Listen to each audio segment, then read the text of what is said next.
last meeting, Bonnie Ellis presented the Bring 'em Back Alive. And if you have not seen that presentation, we actually have it on our YouTube channel. And there's a link on our website to our YouTube channel, and as well directly to Bonnie's video.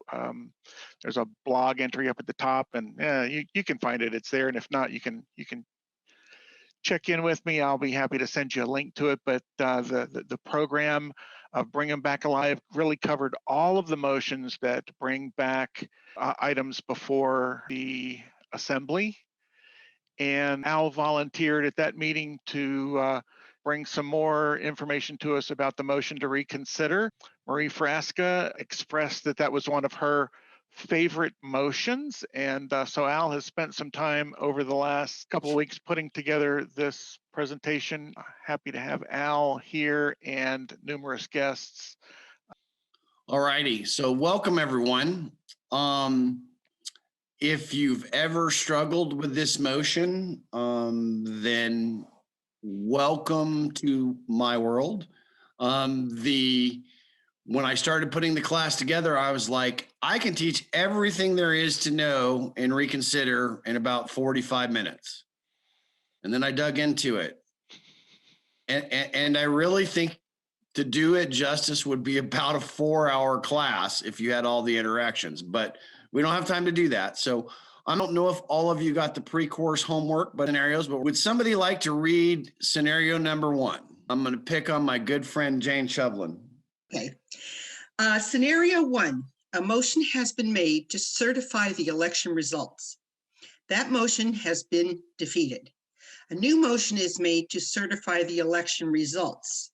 Is this proper? What do you guys think? So is the motion that they made just the same motion? It's not the motion to reconsider. It's exactly the same motion.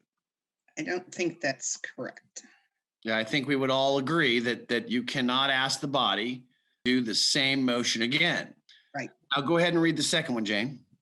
A new motion is made to certify the election results and perform an audit of the election. Do either or both of these subsequent motions require a new main motion or a motion to reconsider?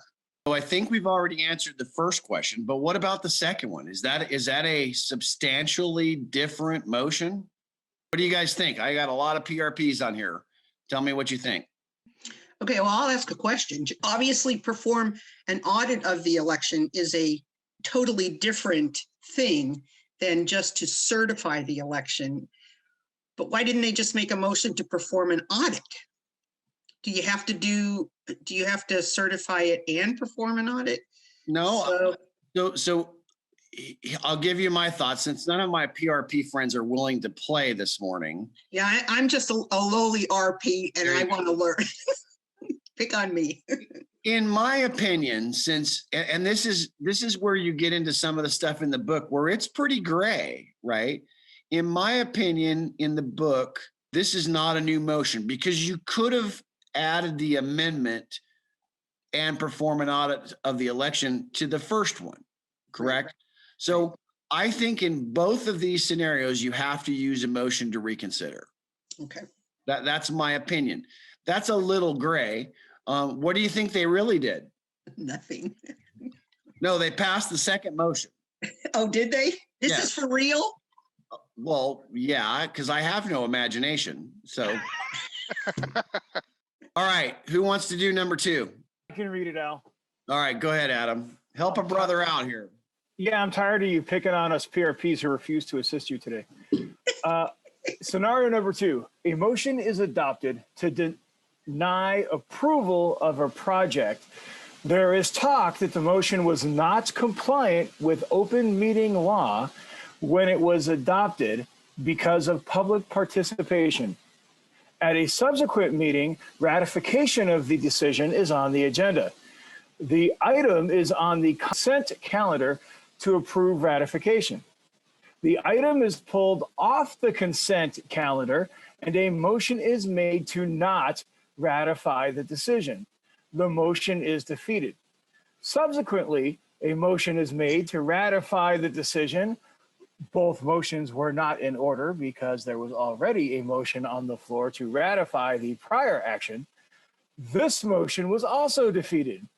How do we get back to the 1, original motion to ratify, and 2, the original motion to deny the approval? So this is real world. Do you think they need some help? Yeah. Yeah. I think they could probably, and this was all done upon advice of the local attorney, Of course. of course, right? I have a question first. Why do they have to ratify it at the subsequent meeting? Well, that's one thing in and of itself, not really dealing with what we're doing here. Right, but they were trying to bless it, if you will, oh, okay. because there was a lot of complaints that the internet connection died in this part of the municipality. Okay. And I'm trying hard not to disclose where it's from. No, that's fine. But and so that it wasn't complying with open meeting law. I don't think that's accurate in and of itself. But they have had a motion to ratify it, which was already on the floor. Then they had a motion to not ratify it, which was defeated. Then they had a motion to ratify it, which was defeated, mostly because one of the members just wasn't paying attention. But now they need to know how to get back to it. I think you're going to have to reconsider one of them if you want to get back to the motion to ratify. All right, and then we'll go on to any questions on that so far. I have a question on the first scenario. In the second motion for a reconsider, there was talk about amending it. Well, you cannot amend a motion to reconsider. It's either reconsider up or down. But what I said was the reason I thought it was not a new motion was because in the original motion to certify the election results, they could have amended that motion to read and perform an audit of elections. I'm not talking about amending the reconsider, right? All right, thank you. And I think you had a question. Yes, my question is that it strikes me that a motion to not do something is not a valid motion. You can deny approval or deny ratification. You can vote against it. But to vote to not do something is empty. It's like, okay, well. Well, so going back to that one, it's a very interesting little case here. They had passed the motion to not ratify it. Would the motion, the original decision to deny the project still have stood? In my opinion, yes. This is a long one, so I'm going to try to read through it pretty quickly. Scenario 3, a main motion is pending to have a barn dance, which is the kids that I teach, that's their favorite motion, to have a barn dance. There must be a barn dance every weekend on December 29th, 2020 at 7 p.m. And of course, this is pre-pandemic stuff, right? An amendment to strike December 29th, 2020 at 7 p.m. and insert December 31st, 2020 at 7 p.m. is made.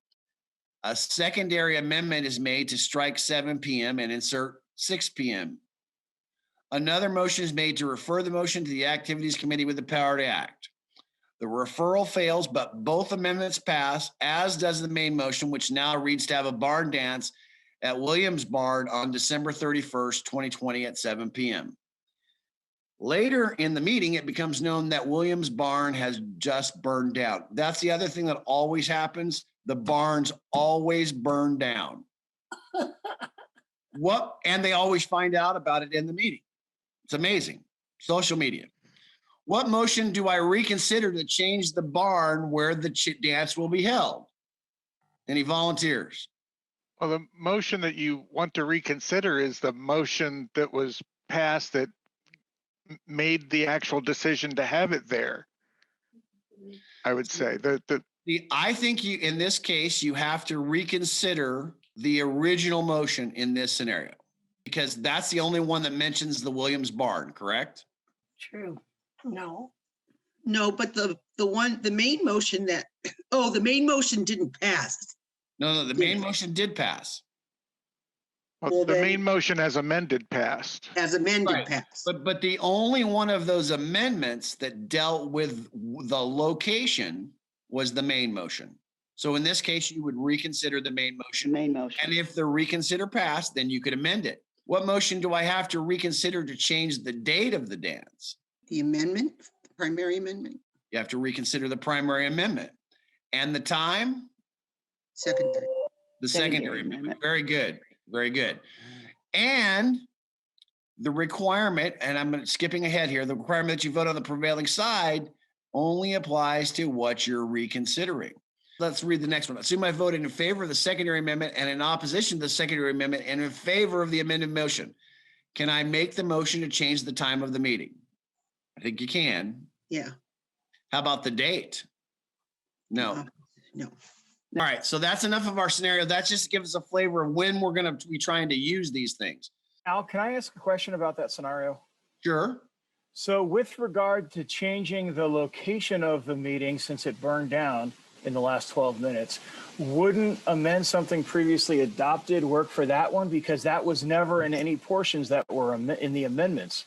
Here's the thing. If you're at the same meeting, you cannot rescind or amend something previously adopted, anything that can be reached by reconsider. Okay. All right, and we'll get into all of that a little bit as we go here. So a deep recon mission. So my little play on words. So.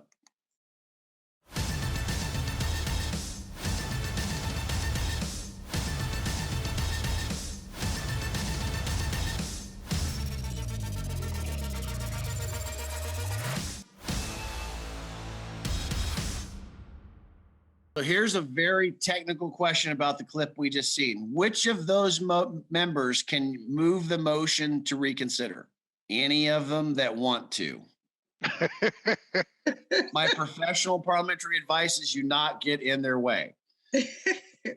So we're going to burn through the lesson objectives real quick. We want to describe the purposes and uses of both forms of the motion to reconsider, recall the basic standard descriptive characteristics, distinguish who is allowed to make the motion to reconsider and why, articulate the difference in precedence between the making and consideration of the motion, discover what items cannot be reconsidered and why, identify the timeliness requirement for a motion to reconsider and why it exists, identify and employ the suspending effect of a motion to reconsider, examine the rules of debate on a motion to reconsider, and explore how to reconsider secondary motions. Discover the strategic uses of the motion. This is a very strategic motion. We'll get into that in more detail. And examine the rules of debate on the motion to reconsider and explore the hierarchy of secondary motions that can be reconsidered. So let's talk about why you use reconsider. What is the purpose supposed to be? It's supposed to be when you've made a mistake. Have you guys ever seen them make mistakes at the meetings? Yeah. Lots of times. Right. Generally, the general public will just make a new motion and try to fix it that way. And that's not the proper way to do it. The definition of reconsider is motion of American origin. It enables a majority of the assembly to bring back a motion during the same meeting to correct a hasty, ill-advised, or erroneous action. But it's typically misused, potentially, as a way to bog down the meeting. Reconsider, a lot of people confuse it with rescind and amend something previously adopted. That's very common. All a motion to reconsider does is bring the body back to where it was at that point. So, as in our example before, if we reconsidered the secondary amendment and that passes, we're on the main motion again with the primary and secondary amendments pending just as if they were before we pass that secondary amendment. We're taking the body back to that instant in time if the motion to reconsider is adopted. In and of itself, it does not undo or alter anything. It essentially, a lot of people think, well, we reconsidered it, and when there are two exceptions to this rule, object and previous question. If you reconsider those, it basically undoes it. But bottom line, it just puts you back to a point in time. Even if the motion is reconsidered, the outcome may be the same. In other words, somebody could have come back in our scenario above and said, no, the barn didn't burn down, just the shed did. We can still have the dance. And you may end up with the exact same decision. When do you have to use a motion to reconsider? This is our one from before. A motion has been made to certify the results of an election if failed. Now a member moves to certify and audit the results. We've talked about that one already. I think it's not enough of a new main motion to warrant being able to make it as a new motion. So therefore, the only way to get to it is to renew it. Let's try this one. A main motion is pending to buy the chairman a watch. It has been amended to read an engraved gold watch, and that has passed. Now someone wants to make it an engraved gold Rolex watch. Can you do that? Yes. Yeah. Yes. No. With reconsider? No? Only with reconsider. Oh. You can't just make an amendment there, because Roberts has that theory that once wording has been perfected, it can no longer be altered. And because the Rolex is right in the middle there, you can't change that wording above.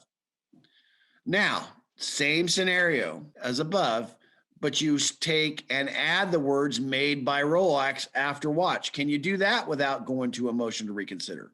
Yes. Yes. It accomplishes the same intent, but I don't think you have to go to reconsider to do that one, right?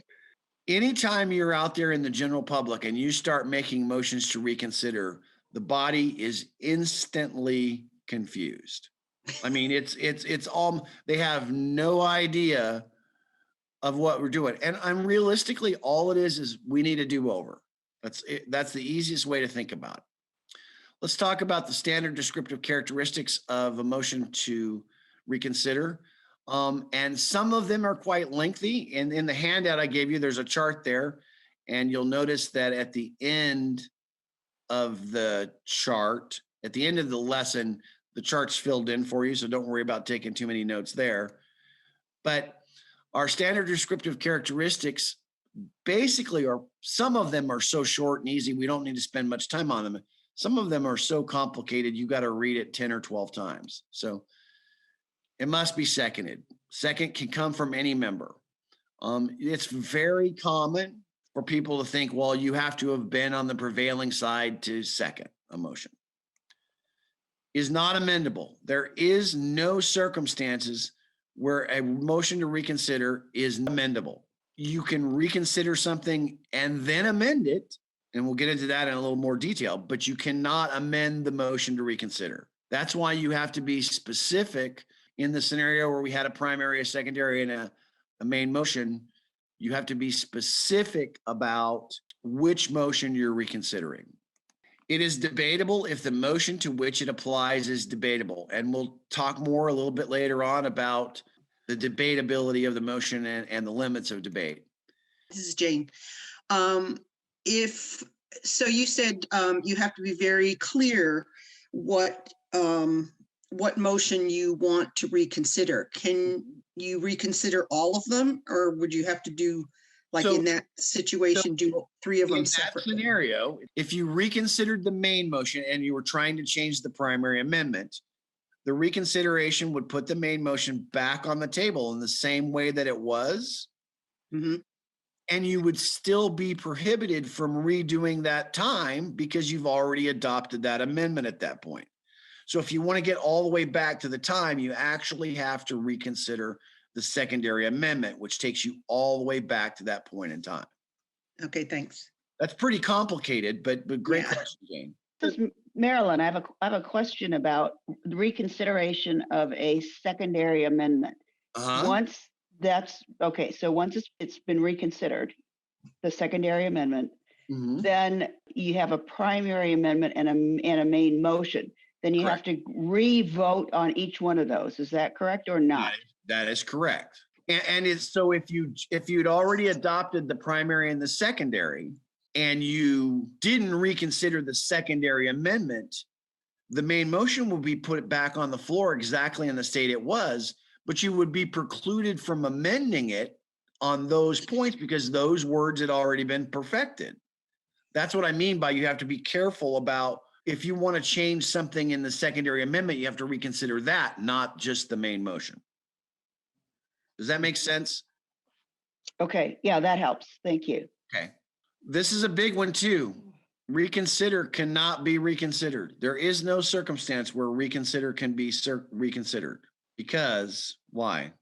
Dilatory? Yeah, we'd be in a never-ending loop. All righty.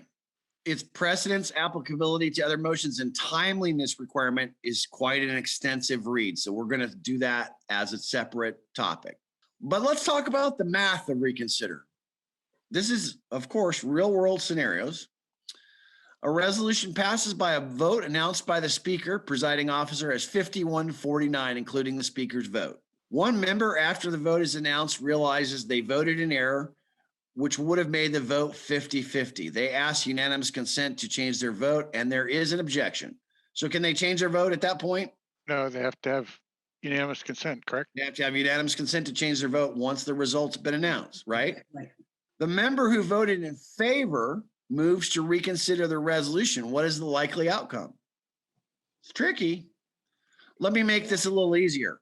What did he vote? So a member voted in favor Okay. to allow the member to change their vote. That was his thinking, right?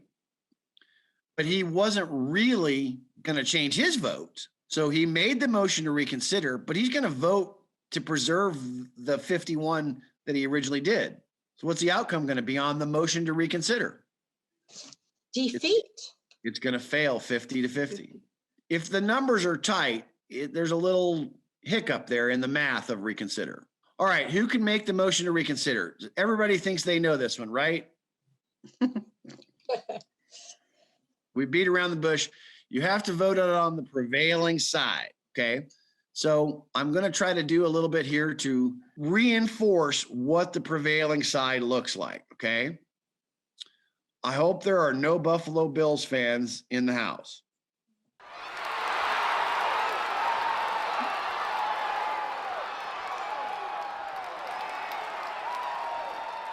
What was the vote count in this meeting? It was 3-1, right? Yeah, Who was the prevailing side? the red team. The come on, Jane. They're Cardinals. I don't know these people. The point I'm trying to make here is it isn't always the side that had the most number of votes. If you have a prevailing side that a motion is defeated for the previous question, a motion with 2/3, you could have 35 people in the 35 percentile that voted on the prevailing side. Make sense? Mm-hmm. It can be only made by a member that voted on the prevailing side. If you voted aye and it was adopted, or no if the motion was lost. Now, in committees, it's a completely different thing. Committees is exactly the opposite. We'll get into that a little bit here later. Here's what I use to teach my kids, because my kids always get confused on whether rescind or reconsider is the one that has prevailing side. And I reinforce this quite hard. Reconsider has side in the motion. It has the word side in the motion. How about the precedence of the motion to reconsider? Anybody want to take a stab at that before I go into slides? All right. The making of the motion to reconsider has a different rank in the order of precedence than the consideration of the motion. If you read this closely, if I ask everybody, what's the highest ranking motion in precedence? How many of you would say fix the time to which to adjourn? Most, right? Mm-hmm. Then you got to go to this little phrase here. With respect to making the motions, takes precedence over any other motion and whatever, and yields to nothing. But of course, we're under Roberts, so we got to have footnote number 4 here. Except the motion to reconsider has a special form known as reconsider and enter on the minutes, which outranks the regular form. Does anybody not understand that? We're not talking about when you take up the motion to reconsider. We're talking about when you make it. You can make it at any time up to and including after the assembly has voted to adjourn. Okay, we'll get into the tactics of that a little bit later. But for consideration of the motion, it has only the precedence of the motion proposed to be reconsidered. So back to our original scenario, if we had a motion to refer the main motion to a committee and we'd already adopted the primary and secondary amendments, and you made the motion to reconsider the secondary amendment, you couldn't take that up right then because you have refer, which is higher than the secondary amendment in the order of proceedings, correct? Right. Right. I have better illustrations of that later on. Can be made or called up with preference to a member that has already been recognized for a new motion. And I have a great tactical use story of this particular little flaw here, or little detail. There was a boardroom. They had a motion to fill the vacancy with such and such. Member A. And they had defeated that motion because of they wanted to have more discussion on it, et cetera, on other candidates. And then they came back and made another motion to appoint member B. But a majority of the board wanted member A. They just couldn't get there without listening to the diatribe, if you will, of the other members on member B, or on the way we're going to do it, et cetera. So the sharp member, claimed preference and recognition, made the motion to reconsider the vote on member A, which she had strategically voted against when it failed.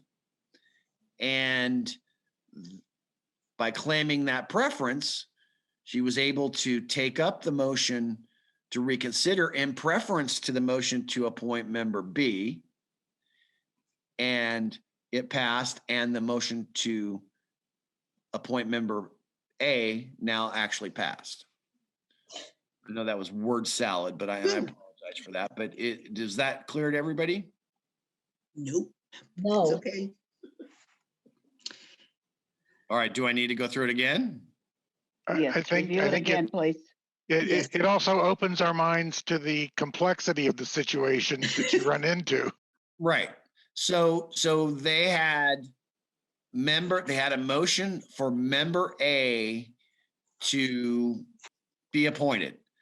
That motion was defeated because a majority of the board wanted to have a whole process of how to narrow this down to one or two people, right? One of the members voted against that motion, even though she was in favor of member A. After they worked out all the details of how they were going to do it, a minority of the board brought a motion to appoint member B. The member that had voted against it immediately moved to reconsider the vote on member A, which is who probably a majority of the board eventually decided they wanted after they'd heard everything. And that motion to reconsider member A took priority over a new main motion. So she was able to get that reconsider in before they could, and they all have to vote on, this is the part I may be left out. They all have to vote on roll call votes. So voting for or against somebody is of record. That's the problem. That's why they get so complex in this thing.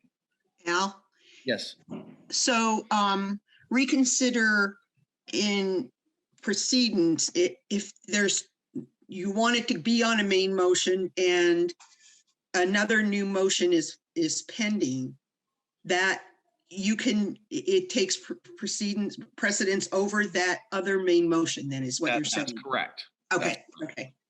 Thank you.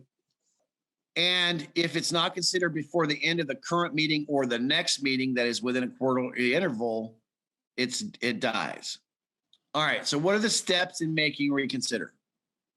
The first step is the motion to reconsider is made, and that can be done at any time. It cannot interrupt a speaker, but it can be done at any time, regardless of what's pending. That's important to know. Okay. the next step is when can it be reconsidered? It can only be reconsidered when there's no motion on the floor. Okay. So going back to my prior scenario that I just gave you, she had a very small window to claim preference and recognition, because once the chair states that new main motion, it's too late for her to bring up her reconsider. Does that make sense? It's not too late to make a motion to reconsider at that point, but it is too late to bring up the motion that was previously made to reconsider. No, either one. You can do either one. You can claim preference to do either one. But once the new main motion is stated, then you can't do either one. Okay. So it's a fine line there between they made the motion and the chair hasn't restated it yet. Because once they've restated it, it becomes the property of the assembly and there's a motion on the floor. But so the chair recognized another member. They started to make a main motion and the member stopped them and said, I claim preference to bring a motion to reconsider, and they had to grant it to her. No, okay. Make sense? Yeah. If the motion to reconsider is adopted, the underlying motion is also considered. What does that mean, Al? The underlying? So in other words, if the motion to reconsider is adopted, then you're on the underlying motion, the main motion or the secondary motion, whatever you're reconsidering. Oh, okay. Okay. The motion to reconsider is considered by the assembly either immediately after it is made or at some later time, depending on the parliamentary situation. And that's kind of what I've illustrated here. Depending on the parliamentary situation, for instance, if you make a motion to reconsider after we've already voted to adjourn, can we take it up then? Well, first of all, can I make it then? I would say it depends on whether the gavel went down or the motion was just made. Right. The gavel can't have gone down because then everybody's gone. And I'm talking about this typically happens as people are filing out the door. So the ayes have it, the motion is adopted, and somebody says, Mr. Chairman, I move to reconsider. Blah, blah, blah, whatever. You can't really undo the motion to adjourn because you can't reconsider that. So you're going to have to take this up at the next meeting. Okay. Al, where would that come under? Would that come under unfinished business? I think it could come up depending on what you're reconsidering would depend on. In other words, if you're reconsidering something that came out of an officer report, it could be under almost any of those things. Okay. Okay. Thanks. Could be new business, could be a lot of stuff. All right. What is the timeliness requirement for making the motion to reconsider? And a lot of people butcher this. Except in committees, it must be moved on this. And I want to read this, and I apologize for reading the slides, but you've got to analyze the language here. Except in committees, it must be moved either on the same day the original vote was taken or on the next succeeding day within the same session on which a business meeting is held. So let's analyze that a little bit because there's a lot more there than you think there is. So if we have monthly meetings, which is a single session, correct? What's the time limit for when you can make the motion to reconsider? That day, that meeting. Okay. That day, that meeting. Except, what if somebody moves to fix the time to adjourn and creates an adjournment of the meeting for 3 weeks from now? Does that qualify as the next succeeding day within the same session? I'd say yes. I would think so, but I don't know. Yes. It's not the next succeeding day. Within the same session. But it's in the same session. On Succeeding which, day on which a it's not the business. next succeeding day on which a business meeting is held. Yeah, then it would. It I does. think. In my opinion, it does. Yeah. Boy, that's tricky, Al. You have to understand, I work in combat parliamentary procedure. So, all All right. But more commonly, you have a convention that's 5 days, correct? Mhm. We have, and this is where they usually mess it up. We pass this motion on day 1. Day 2 is the big field trip to the winery. No business is done.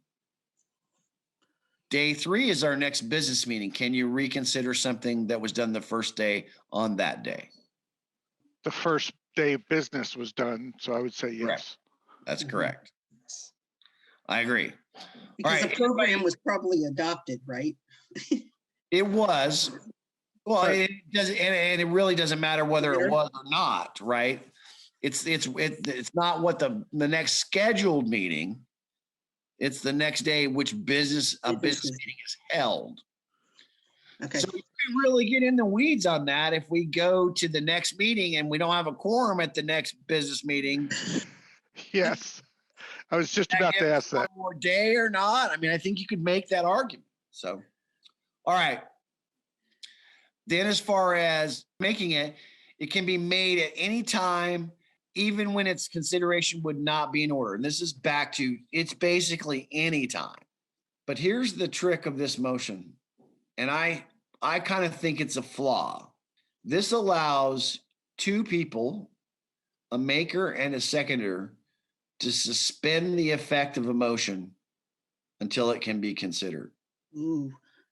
So if I'm Mr. Super Slick Parliamentarian, and we're not even into reconsider and enter in the minutes yet, if I'm Mr. Super Slick Parliamentarian and I can get this motion into to reconsider the Treasury spent buying the Secretary a new desk after we voted to adjourn, but before we actually adjourn, we can't buy that desk until the end of the next meeting, Right. which might be 3 months from now. This only works if your next meeting is within a quarterly time interval. If it's not within a quarterly time interval, the suspending effect dies and the motion to reconsider dies if it's not called up before the end of the current session. Calling up a motion to reconsider. There's a little conflict in the book here that I have discovered. The motion to reconsider may be called up at any meeting of the same session in which it was made. So remember, I had the requirement to make the motion by the next succeeding business day, but I can call it up anytime during the same session or the next session. All right. Here's where we get into the little conflict. And I'm not going to read the whole thing, but the privilege of the person, the mover, to call it up, although any member can call up the motion, it says in the top of 3716, but down here, so long as business is not unreasonably delayed and the mover of the reconsideration acts in good faith, he is entitled to have it take place at a time he feels will make for the fullest and fairest reexamination of the question. So let's walk our way through that. Which is it? Is it any member can call it up or the motion maker has the privilege? What do you guys think? I think there's a true conflict in the book here. And let me tell you why that is and why it's important.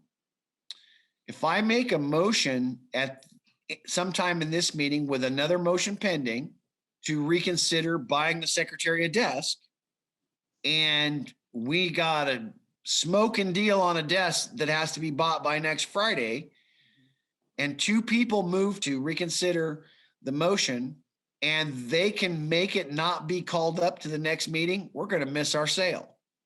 I think the correct answer here is any member can call that up and dispose of it. But I don't think that's what the book says. You guys follow my logic here? Mm-hmm.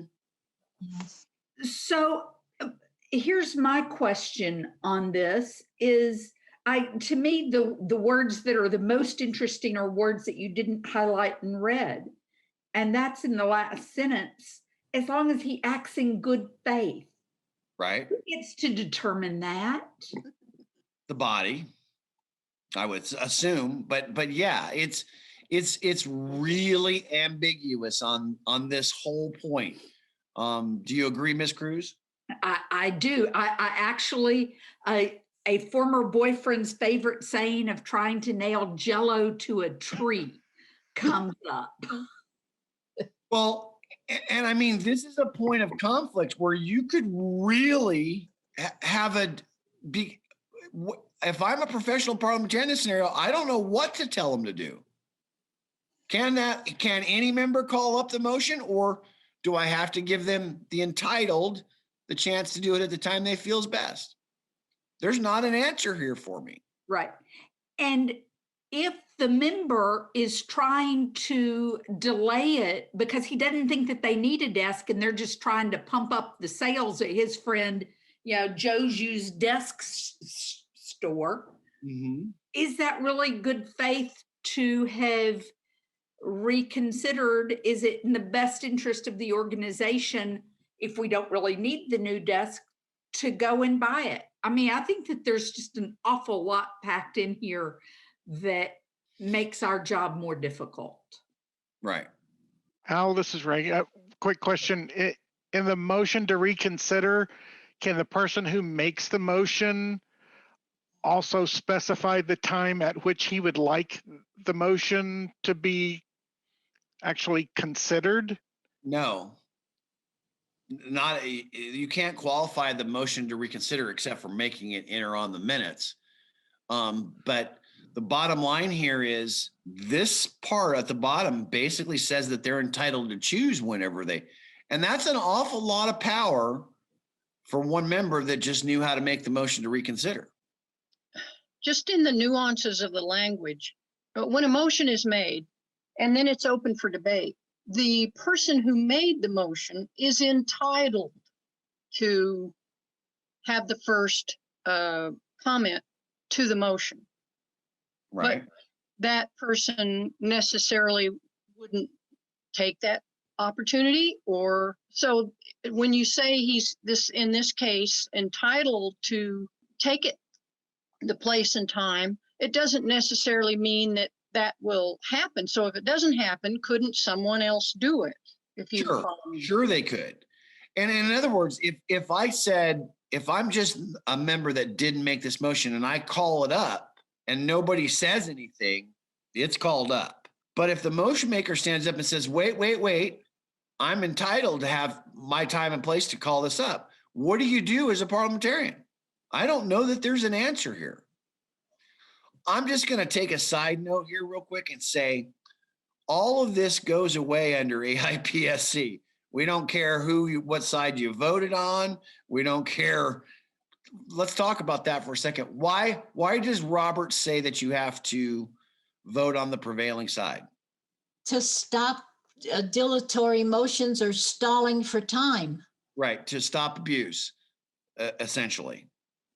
And under AIPSC, they basically says, well, you can't verify which side they voted on a voice vote or anything, and they can just lie. And there's 100 different reasons why you don't need to have voted on the prevailing side to correct a mistake. All right, enough on this calling up the thing there. What is the timeliness requirement for considering a motion to reconsider? And I'm assuming that some of you have at least studied parliamentary law somewhat. It's the same as all of the other motions, like postpone and lay on the table and take from the table. It's the same time interval. It has to be done within a quarterly interval at the next session. And this is where at least my kids mess this up all the time. They think this means that I can do it at any meeting within the next, as long as that meeting's within a quarterly interval. It's not. It's the next meeting that is within a quarterly interval. If it's not taken up, called up, if you will, by the end of the current session, and your next meeting's not for 6 months, it dies. The reconsider dies. But if your next meeting is next week, then that reconsider dies at the end of the next week's meeting. It doesn't automatically last for 3 months. Is that clear? Okay, I'm not hearing anything from you. Yeah, Al, one little minor question there then. suppose you have a meeting within a quarterly interval scheduled, and when you get there, there's no quorum. And so then the next meeting goes on, sometime later, and you don't, fix the time to adjourn or anything like that. It dies at the end of the quarter either way, correct? Right. Well, no, it could be if you fix the time to adjourn and create a continuation of that session to the point which you couldn't go beyond the meeting beyond that one, correct? We're familiar with that? Yeah. Then you could protect it up to that point. But no, if you have that next meeting and you don't have a quorum, you still had a meeting and that meeting ended. And so therefore it killed everything in there. Okay. This doesn't have the on which business was conducted kind of disclaimer. Correct. So, okay, I gotcha. All right. So committees, of course, they threw out all the rules, no time limit. And the reason that is because all committees are a single session. Like if you have a committee that meets for a whole year, that is considered a single session of the committee. Can be made by any member who did not vote with the losing side. No prohibition against renewing the motion to reconsider in a committee. So if you have that dilatory member in a committee, you might be there for a while because there's no language here for me how to stop them, if that makes sense. What is the suspending effect of a motion to reconsider? The effect of the motion is suspended until, and these are kind of what we've been talking about. The motion to reconsider is adopted or rejected. So could be up to the next meeting within a quarterly interval if it's not called up, right? But here's how it goes even longer. I make a motion to reconsider. It's not called up at this meeting. It's called up at the next meeting. The motion to reconsider is on the floor. I postpone that to the meeting after that. Do you see what I'm saying? You can continue the suspending effect forever if you have a majority vote. It is withdrawn. And one of the unique things about making a motion to reconsider it is you can only withdraw your motion to reconsider up until the point where it's too late to make it. Once it's too late to make the motion to reconsider, you cannot withdraw. Or it falls to the ground without having been voted on because it was pending or remained temporarily disposed of upon the final adjournment of a session under, and it was the citation there. If it has not yet been taken up when the limits of time for calling it up have expired, and those are two different things. All right. So if you referred it to a committee, it would be slightly different because that's temporarily disposed of.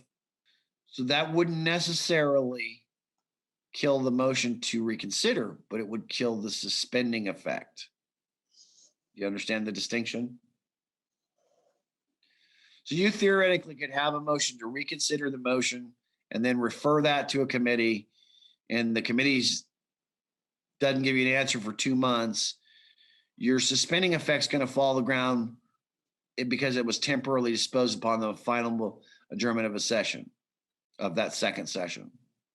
All right, so let's talk about strategic uses of the motion to reconsider. Cues it is coming up. This is for pro tips for you guys serving as a parliamentarian. A member asked to change their vote to the prevailing side after it's been adopted or lost. That cues me that a motion to reconsider is coming. A really close vote that just a few votes could swing the other way. I'm in a big battle right now on an election dispute that's 202 to 200. They can't reconsider it, but they're certainly going to try. A faction is delayed all throughout the meeting in hopes of a diminished quorum. You guys know what I mean by a diminished quorum? Diminished quorum is basically we started the meeting with 1,300 members, but our quorum requirement's only 400. Somebody delays and delays and delays, and they're hoping that members will get frustrated and leave, while their faction is standing tall and staying in the meeting and going from there. They're hoping to get to the point where they can reconsider a motion because the voting membership has changed. All right. So counterplays. Call up the motion just as soon as possible while you still have a majority. Back to what we talked about, calling the motion up before, if you can. The motion maker theoretically can stop you from doing that. Create an adjourned meeting to take up the motion to reconsider when you can rally your troops. And postpone the reconsider, or if the reconsideration, postpone the motion to a better time. So I didn't type that very well, but postpone the reconsider, or if you can't get that done, postpone the main motion after it's reconsidered to a better time. Can you also make the motion to reconsider as a strategic method of locking in your victory while you know your people are there? Slide 46 to 50 of this thing talk about clinching the motion. I assume that's what you're talking about, but I haven't got. That's exactly it. See, okay. There you go. All right, we'll get there. But first we got to do this. What item of business cannot be reconsidered? And there is a ton of them here. So a motion which can be renewed. Let's talk about that. That's kind of the question that we ask on the very first amendment. Can the motion be renewed to, if you add and certify the election? I don't think it can, but more commonly, let's say we have a motion to fix the time to which to adjourn and for 9 p.m. on the 17th. That motion can be reconsidered. But if somebody wanted to make the motion to fix the time to which to adjourn and set it for 4 p.m., which is earlier than the other one, little tidbit on fix the time, that motion could be renewed so you don't have to reconsider the original fixed time. Is that a good example for you guys to understand the difference? Marilyn, can you do it one more time? Go over that one more time. So we have a motion to fix the time to adjourn for the 17th at 7 p.m. That motion is defeated. Okay. That motion exactly cannot be renewed. It would have to be reconsidered. But if you had another motion to fix the time to adjourn for the 17th at 4 p.m., because that's earlier than the other one, you wouldn't have to reconsider that one because that motion to fix the time to which to adjourn can be renewed as long as it's for an earlier time. A negative vote on a motion which at the time the motion to reconsider is made would be out of order because it conflicts with a motion previously adopted and still in force. So you failed a motion, and in between there, you passed another motion that would conflict with the main motion that is now being proposed to be reconsidered. You could not reconsider that motion. That makes sense?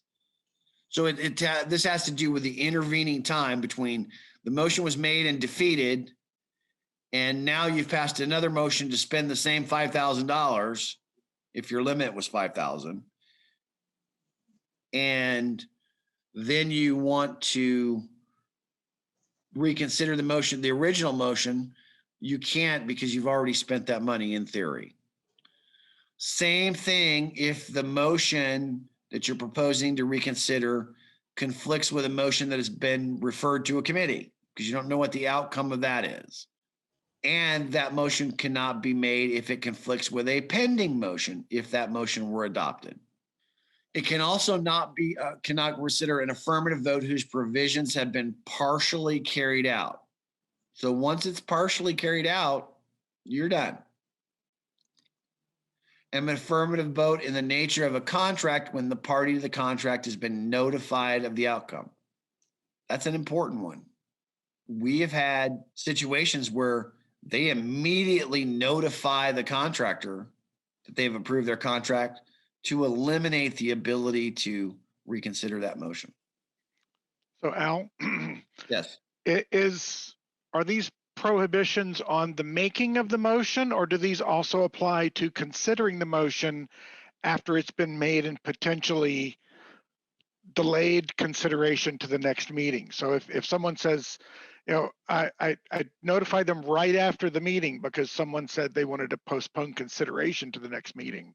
Right. So in my opinion, and now I don't think there's black letter law in the book here. In my opinion, it says it cannot be reconsidered. So that would prohibit both theoretically. But you obviously, if you can't make the motion, you can't consider the reconsider. So I would say prohibit the making.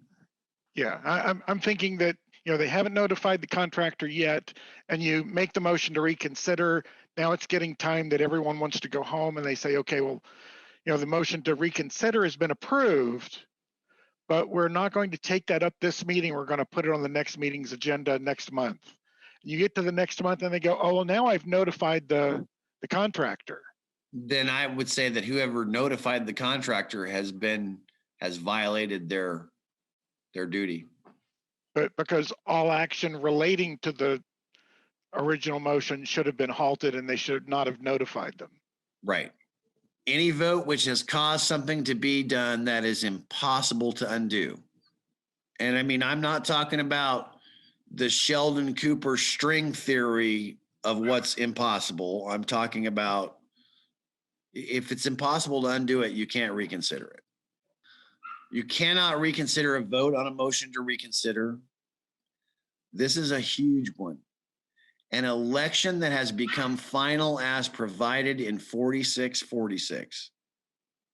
Now, there's other methodology to challenge an outcome of an election, but this 4646 simply says someone has been elected and they did not decline the position.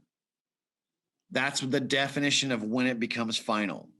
So if they're present, obviously they did not decline. But if they're not present, you have that little window there where theoretically you could reconsider an election. I've never seen it done by waiting for them to say, yes, I will, or no, I won't. And H, what is practically the same result as desired, can be attained by some other parliamentary motion that can be adopted by a majority vote without previous notice. And that's new. The majority vote without previous notice is new to the 12th edition, that language. And basically that's the best example I can think of that is you do not need to reconsider a motion to take from the table or to lay on the table because you can take it from the table and it's easier than, it's an easier other parliamentary form. Can we move to reconsider the whole pandemic, please? Yes. Yes. I'm sorry, that's probably something that can't be undone, so that motion is out of order. I have a quick query. Yes, Sylvia. We talked about who can bring forth calling up the motion to reconsider, and that is anybody. I was wondering, does the chair have a duty or a responsibility, or does the parliamentarian, if it's not being called up, to jog the membership's memory maybe? Sylvia, I would say that's chair's discretion at some point, unless it's important bit. I mean, the chair always has an obligation to, that knife could cut both ways. Because if you, as the chair, remind them that it hasn't been called up before that member wanted it called up, now you're looking like you're leading the witness, if you will. Okay. Would it be appropriate to list it under unfinished business or somehow on the agenda for the next meeting that there is that piece of business left over from the prior meeting? But it's not, unless it's not unfinished business until somebody calls it up. It's not on the agenda, technically. Same thing with a tabled motion. I mean, I would probably treat it the same as a tabled motion. Okay. We're really going to get in the weeds when we get on reconsider and enter on the minutes. So, Yeah. All right. If there's no Okay. objection, I'll adjourn the meeting. If anyone still wants to hang around and chat and ask questions. yeah, I'll answer questions for another 6-7 minutes if you guys want. Sure. So the meeting of the Agua Fria Unit is hereby officially adjourned. If there's no objection, officially adjourned. And I'll keep the meeting running here for questions for Al and discussion. Al, this is Marilyn. I do have a question in regards to the next session. Is there some way that we can prepare for this next, because it's going to be more complicated? Yeah, I would just go through and read the set. I mean, when I started putting this class together, I literally thought I could teach this class in 45 minutes. And then you get into, which you don't see all of this stuff very often, but the nuances in this chapter are just extreme.